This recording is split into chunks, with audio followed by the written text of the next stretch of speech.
para concluir, para dizer o seguinte, que daí colocou a Polícia Legislativa, porque colocou a Polícia Legislativa. Então, assim, tem que ver o que quer também, né? Claro, tentativa, cada um tem um perfil, mas é isso, assim, eu acho que ele está tentando ali no meio se segurar e fugir dos extremos. Essa é a minha impressão sobre o posicionamento dele, assim, tentar fugir dos extremos. Está dando certo?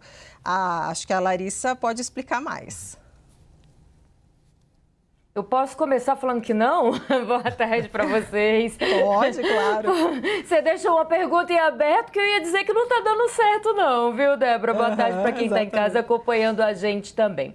Vamos lá, a gente tem percebido uma certa irritação de todos os lados por parte tanto da oposição, por parte da base governista e eu ouso dizer por parte do próprio Centrão, ao qual o presidente da Câmara faz parte, da maneira como o Hugo Mota vem comandando ali os trabalhos dentro da Câmara. E aí eu vou pontuando alguns detalhes que eu vou ouvindo também, conversando com todos os parlamentares, para a gente chegar a essa conclusão do porquê teria essa irritação.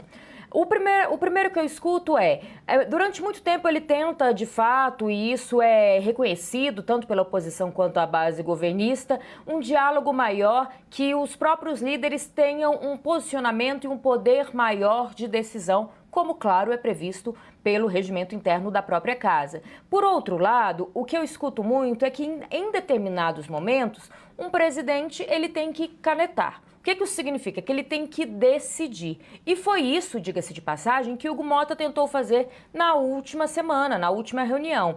Quando ele chega, ele surpreende a todos, falamos sobre isso ontem aqui no 360, e pontua de uma vez só todos os projetos considerados mais de difíceis articulação, todos os projetos mais polêmicos, para pautar numa semana só. Esse foi o primeiro erro apontado pela maioria dos parlamentares. E quando eu falo maioria, eu ouvi todos ali, centrão, oposição e também essa parte mais ali da base governista.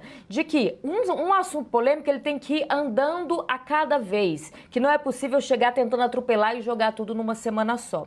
E a intenção, ao colocar para votar tanto o Glauber como Carla Zambelli, e agora a gente vai falar daqui a pouco também, há uma expectativa de decisão sobre o caso Eduardo Bolsonaro para os próximos dias, e quem sabe ainda esse ano o próprio caso do Ramagem, ele tenta dar o mesmo peso para todos os problemas que esses parlamentares causaram, para todos os detalhes que seriam quebra de decoro parlamentar. E isso foi o que pegou num primeiro momento. Primeiro, que a oposição, claro, disse que não dava para comparar alguns parlamentares que foram julgados pelo Supremo Tribunal Federal, como é o caso de Carla Zambelli, como é o caso do Ramagem, com outros parlamentares acusados de outras maneiras de terem quebrado o decoro parlamentar. E nisso entra Glauber e nisso entra também o próprio Ramagem, que ainda não teve, o próprio Eduardo Bolsonaro, desculpa, que não tem ainda nenhuma condenação do Supremo Tribunal Federal.